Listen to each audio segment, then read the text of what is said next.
जय हिंद दोस्तों, मैं अंशुमान झा आप सबका स्वागत करता हूं आज हिस्ट्री के एक नए सेगमेंट में जिसका नाम हड़प्पा सभ्यता होगा, जिसे आप इंडस वैली और बहुत सारी नामों से जानते हैं। दोस्तों, आज का जो सेगमेंट होगा वह बहुत ही कम समय में हम बहुत सी छोटी छोटी पहलुओं को जो इस इंडस वैली को समझने के लिए बहुत ही ज़रूरी हैं उन पर डिस्कस करने का होगा। तो आइए बिना वक्त गंवाए हम शुरू करते हैं और देखने की कोशिश करते हैं कि इंडस वैली आखिर था क्या। और ये हिस्ट्री की सबसे इम्पोर्टेंट कुछ चैप्टर्स की अगर हम लिस्ट बनाएं तो उसमें से एक है ये, जिसे हम इंडस वैली सभ्यता या फिर हड़प्पा सभ्यता के नाम से जानते हैं।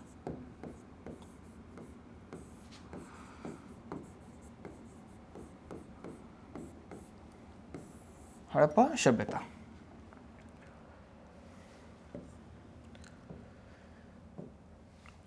दोस्तों, हड़प्पा सभ्यता भारतीय इतिहास की सबसे प्राचीन सभ्यता है। जब तक इसकी खोज नहीं हुई थी तब तक वैदिक सभ्यता को हम भारत की सबसे पुरानी सभ्यता के रूप में जानते थे, लेकिन इसकी खोज ने क्रांतिकारी परिवर्तन इतिहासकारों के दिमाग में लाया। इसकी खोज ने ये बताया कि भारतीय इतिहास जितना हम जानते थे पहले उतना ही पुराना नहीं है। भारत का इतिहास विश्व के सबसे प्राचीनतम सभ्यताओं के इतिहास के साथ संबंधित था। इसी क्रम में इतिहासकारों को जब ये इसकी बात का पता चला कि हड़प्पा सभ्यता भी कोई ऐसा सभ्यता है जो भारत में पला बड़ा, भारत में पोषित हुआ, तो उस पर रिसर्च करना लाजमी था इतिहासकारों के लिए। और उसी क्रम में हम इसकी रिसर्च करते हैं। तो इंडस वैली को समझने के लिए हम इसके छोटे छोटे सेक्शंस बनाएंगे और छोटे छोटे सेक्शंस को हम इंटीग्रेट करके पढ़ते हुए चलेंगे ताकि चीज़ें हमारी क्रिस्टल क्लियर होती चली जाए। सबसे पहला जो इसका कंसेप्ट हम समझेंगे वो है इसकी खोज। खोज से संबंधित चीजें। इसकी खोज हुई कैसे, ये अपने आप में एक प्रासंगिक है। खोज के विषय में इसकी कोशिश खोज की तो अलेक्जेंडर कनिंघम साहब ने सबसे पहले की, लेकिन इसकी सुगंध जो है वह चार्ल्स मैसन के टाइम पीरियड से आने लगी। चार्ल्स मैसन एक ब्रिटिश यात्री थे। इनको इतिहास में रुचि था और ये 1826 के आसपास पाकिस्तान की यात्रा पर निकलते हैं। जब ये पाकिस्तान की यात्रा, पाकिस्तान की जो उस समय भारत के उपमहाद्वीप का हिस्सा था और भारत का ही सेक्शन था वो, जब वो यहाँ पे जाते हैं तो उनको कुछ चीज़ें ऐसी अनुभूति होती है कि ये जो चीज़ें हैं वो वर्तमान समय से बहुत पुरानी की यहाँ कोई चीज़ें हैं। देखिए, ऐसी मानवता है, ऐसी माना जाता है, ऐसा बात कहा जाता है कि जो जिस चीज़ में रुचि रखता है वह उस सराउंडिंग्स में जाते ही उस चीज़ों को बहुत जल्दी भाप लेता है। एग्जाम्पल के साथ समझिए इसका कि सपोज़ कोई व्यक्ति है, वो किसी बारात में गया, अब उसको नशे की आदत है।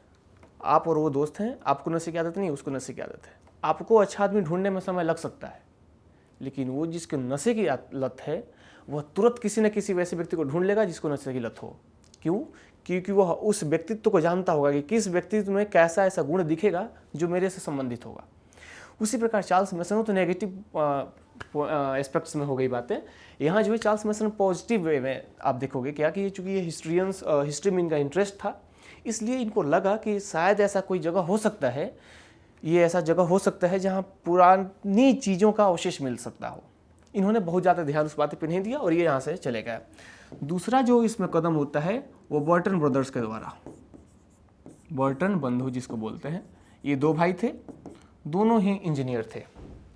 आप देखोगे कि 1853 के आसपास जब कराची से लाहौर के बीच में रेलवे लाइन बिछाई जा रही थी, तो इसी रेलवे लाइन के बिछाने के क्रम में इसके आसपास के एरियाज से इनको ईंटें मिलनी शुरू हो गई। मजदूर को क्या चाहिए, बिना मेहनत बगल से ईंटें मिल रही हैं, वो भी मजबूत ईंटें। आज की संरचना से जो ईंटें बहुत ही ज़्यादा मजबूत थी उस समय की, ईंटें मिल जा रही हैं, लेबर कॉस्ट कम बच जा रहा, ईंटों का खर्च कम हुआ। लोगों ने फटाफट यहाँ से ईंटें उठाए और इस पटरी में लगा दिए। लग तो गया उस पटरी में, लेकिन जब उसको गौर किया गया तो लगा कि अच्छे ये ईंट जो है, ये जो ईंट का स्ट्रक्चर है, ये जो ईंट की बनावट है, ये आज के समय की तो नहीं है। तुरंत उसको रोका गया और इस पर रिसर्च करनी शुरू हुई धीरे धीरे। इनको भी तुक्के में मिल गया वो चीज़, ये खोज करने नहीं कहते। सबसे पहले खोज के मकसद से जो गया वह है अलेक्जेंडर कनिंघम। Alexander Cunningham.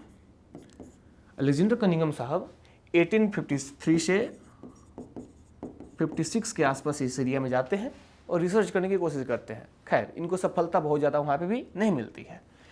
सफलता की कहानी का समा बांधते हुए आते हैं कौन? जॉन मार्शल साहब।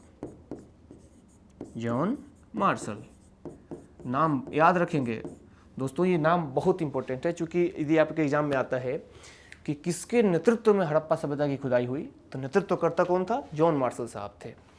1921, समय तो बिल्कुल याद होगा, ये तो बचपन से हम लोग रटते आ रहे हैं ना कि इंडस वैली खोज कब हुई, तो 1921 ईस्वी में हुई। जॉन मार्शल, इनके नेतृत्व में 2 प्रमुख भारतीय, नाम राय बहादुर, दयाराम साहनी,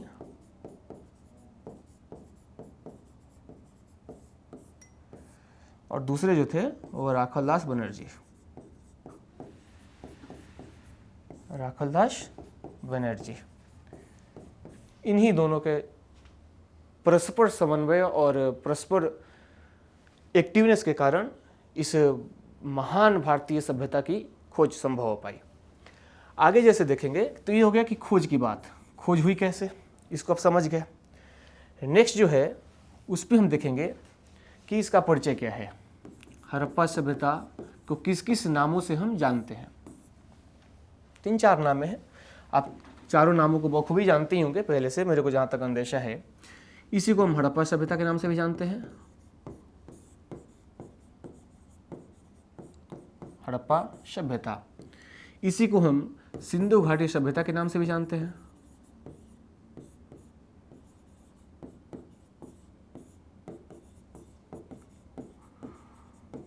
सिंधु घाटी की सभ्यता। इसी को हम कांस्य युगीन सभ्यता के नाम से भी जानते हैं, कांस्य युगीन सभ्यता। और इसी सभ्यता के बारे में एक और शब्द का यूज किया जाता है, प्रथम नगरीय सभ्यता। बेसिकली ये 4 नाम इतिहासकारों के बीच में एक्सेप्टेड है कि 4 नामों से हम इंडस वैली को जानते हैं। सभी नामों का अपना अपना तर्क है, अपना अपना लॉजिक है।